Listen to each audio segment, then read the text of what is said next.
Monsignor, thank you very much for sitting down and talking with us about 9/11. It's 20 years, but sometimes it just seems like it was yesterday. You get that feeling? I agree with you. There are certain moments that are burnt in your memory, and 9/11 is one of those moments for me. I can remember where I was in history class when John F. Kennedy was shot. I remember waking up as a junior in the seminary college when Robert Kennedy was shot. When I went to bed, he was alive. And I remember 9/11 as it was yesterday. You know, we're still in the pandemic, and so many people have died. And it's been rough for a lot of people, but there was no starting point for the pandemic. It just seems like we've been in it the whole time. With things like President Kennedy getting killed and 9/11, you remember where you were, and it's impactful because it was immediate. It was immediate. Your life changed the second that event happened. So talk about what it means to you. You said it's impactful. How did it change you? Well, I had arrived at the Pentagon. I was at the United States Chief of Chaplain's office. I arrived in June, and my job was to be Chief of Personnel for the Air Force Chaplain Service. I thought my job would be making assignments for chaplains, making sure that I assigned them to positions that they could get promoted in, and looking at promotion boards, making sure that we followed the Air Force guidance on promotion boards. And all of a sudden, that one event, we were no longer, although we were conscious of promotion boards and assignments, our main emphasis was on deploying chaplains and their assistants in support of President Bush's war on terrorism. So our whole focus of the chaplain service, as the whole focus of the entire Air Force, changed on that one morning. So before 9/11, you really probably didn't really concern yourselves with Al Qaeda and Afghanistan. Was it Russia and Iran that you were really looking at? We were still, many or most of our war plans were against the other two superpowers, and not a bunch of people jumping on a plane, 19 people jumping on 4 planes and bringing terror to our own country. We never planned for that. We didn't expect that. And so our war plans were not detailed enough to deal with the war on terror.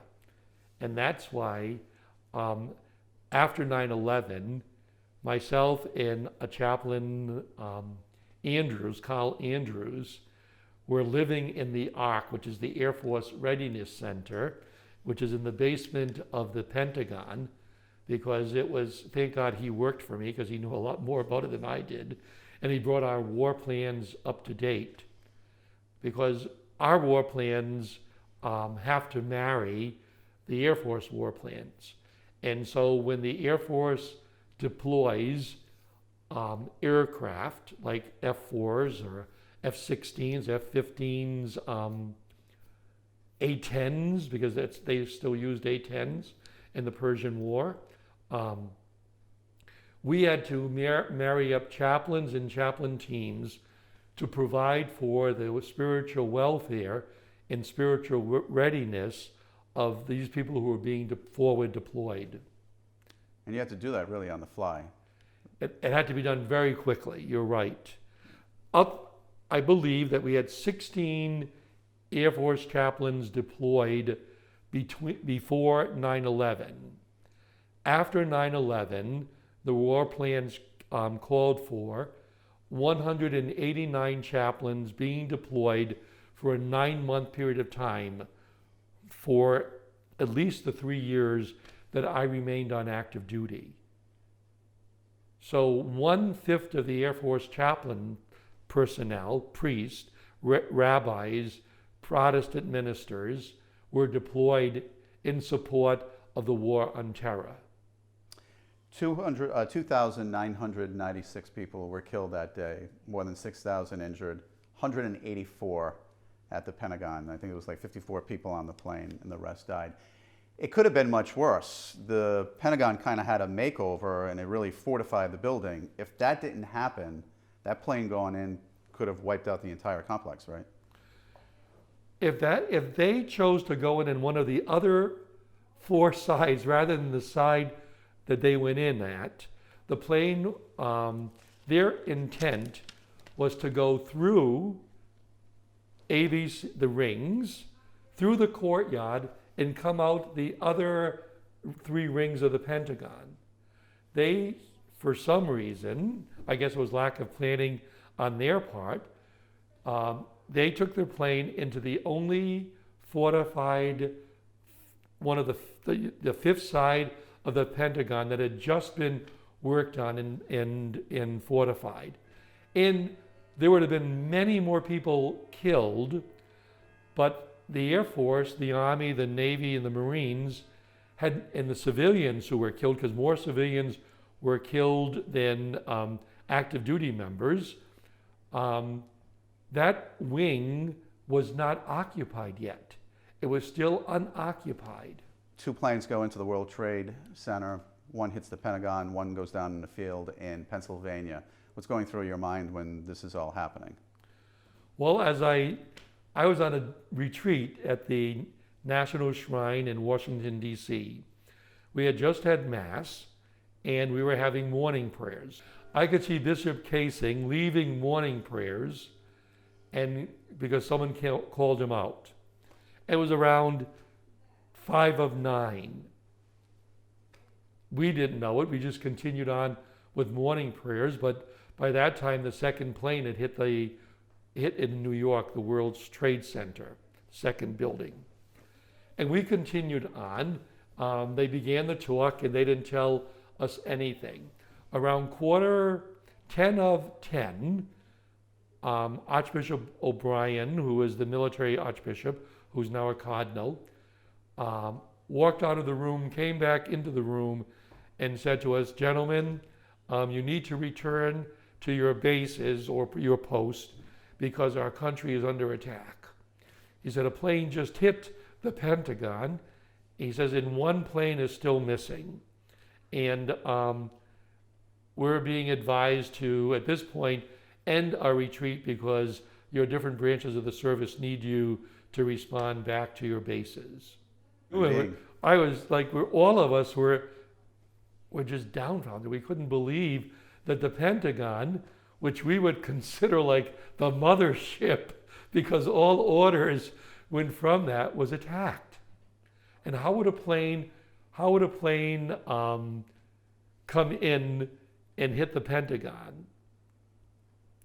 We were just incredulous that this was going on in our country, knowing that we were a group of chaplains who supported men and women in uniform, who were to provide for the defense of our country. And here our headquarters is now attacked. It was they attacked the economic soul of the country when they hit New York. They attacked the military heart of our military industrial complex when they hit the Pentagon. And then the rumors were that the next plane was going to either hit the Congress or the White House, and they were going to attack the head of our government. I could have walked across the city of D.C. in less time than it took me to drive across the city of D.C. And that's because there was such gridlock. The federal government closed down at that point. They sent home all, you have to remember, it's not just the military that's in D.C., but they shut down everything, and everyone was leaving. So everyone was trying to leave Washington at the same time. I was going from northeast to southwest where I lived. There was such gridlock that it took like 3.5 hours to drive what normally takes 10 or 15 minutes. The next morning I got up and I said I will come into work really early. And so I reported first to Bowling Air Force Base. Just the security to enter that base was unbelievable. Every car was searched. There were mirrors underneath all of your cars by security forces, and we were let on base. Then it was my job to get over to the Pentagon. Now, how we were going to do this, most of the time, when I went over to the Pentagon, I would take the bus from the base to the Anacostia Metro, get on the Metro, either the blue line or the yellow line, and go to the Pentagon. There was a stop right there, but we were informed that the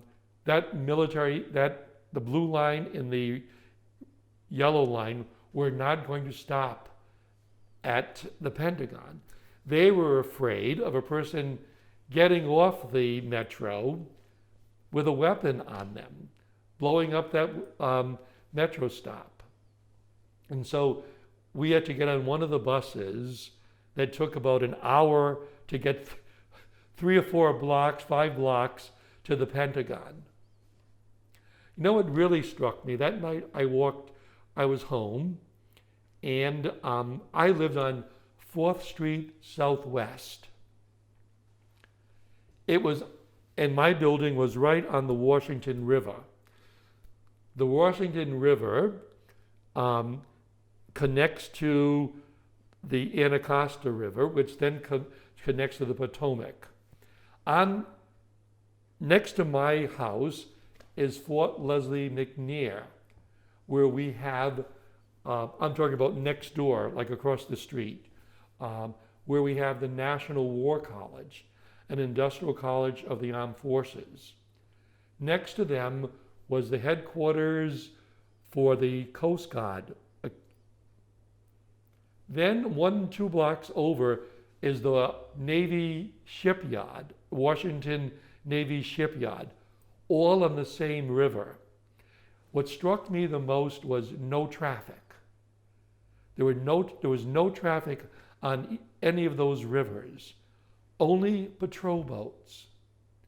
They were afraid of the vulnerability of those 3 military sites, Leslie McNair, Coast Guard, and the Washington Navy Yard. So even after 9/11, the days after, they were still afraid that buildings would get attacked. No boats were allowed on those 3 rivers. They were afraid. They didn't know what was going to happen. Another thing that struck me was the silence. From my building, you could hear, for me walking, you could hear another plane leaving Washington or Reagan National Airport every 10 minutes. Every 10 minutes, a plane was either landing at Washington or taking off from Washington National Airport. As you said to me earlier, how many flights were? 4,500 were grounded by President Bush. And they were grounded for a number of days. And as a matter of fact, the airport in Washington, D.C. was grounded even longer than the other airports. There was a silence. And the only thing you heard were helicopters, military helicopters going from Andrews Air Force Base to the Pentagon to the White House. There was a triangle, and you would hear whop, whop, whop, whop. And there's the military helicopters was the only sound that you could hear. And the third thing that, for 3 days, the third thing that bothered me or reminded me of 9/11 was the flame and the smell. I could see the Pentagon burning when I walked along the Washington River. It was right across the right across the bay. It's not a bay, but right across the river. You could see the Pentagon burning. You could smell the Pentagon burning, and that's because what they once thought was a leak of water, was thousands of gallons of fuel that was burning when that plane impacted the Pentagon. So when you think about it, so they're evacuating the building, just like they evacuated the other buildings, but you also have people running back into the buildings. And it wasn't just first responders. So in the Pentagon, for example, to play to what you're talking about, they sent plumbers and electricians in there because they thought it was water. But it was just the fuel from the plane that was everywhere. They still had to block it because they were afraid, what, the more explosions were going to take place, right? When the plane hit the building, they were like spears going into the building. The impact, it wasn't supposed to shatter the way it did. It was supposed to go through 3 rings, through the courtyard where people are having lunch or breakfast or a cup of coffee, through the other 3 rings, and out the other side of the building. But because that section had been fortified, it could not make its way through, but the gas began to spill. What complicated it was those who were trying to get into the building where the plane impacted could not break the windows. It was shatterproof glass.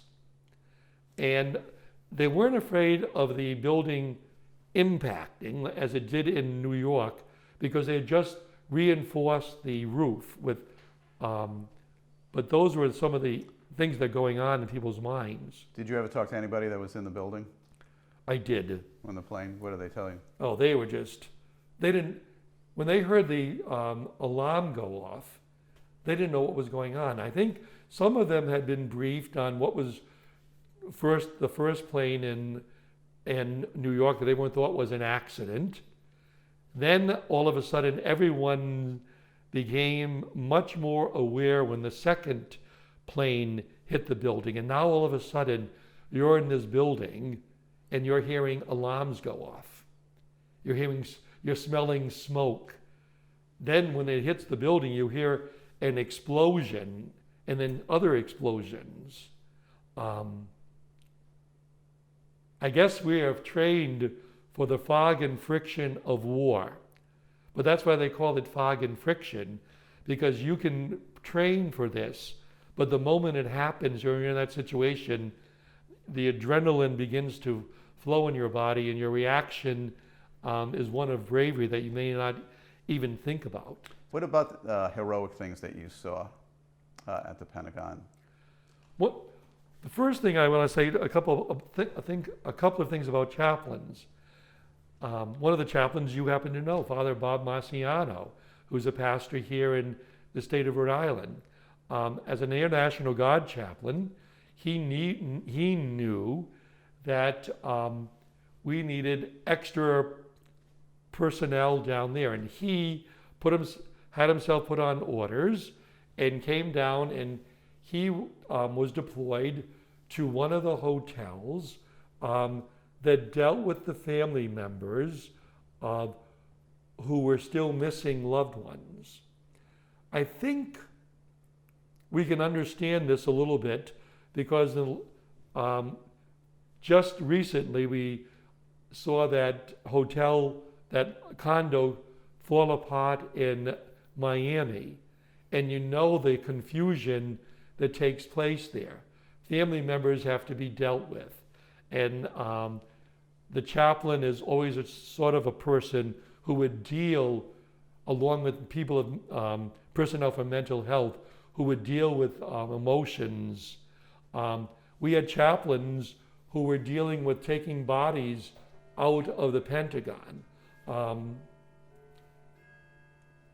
We had police officers, military personnel, who were putting their lives on line because can you imagine the flame that went up? And they wanted to know that they were accounted for, yet they wanted to take care of other people. There's that friction within a person to save oneself, but yet to go back in and save another person.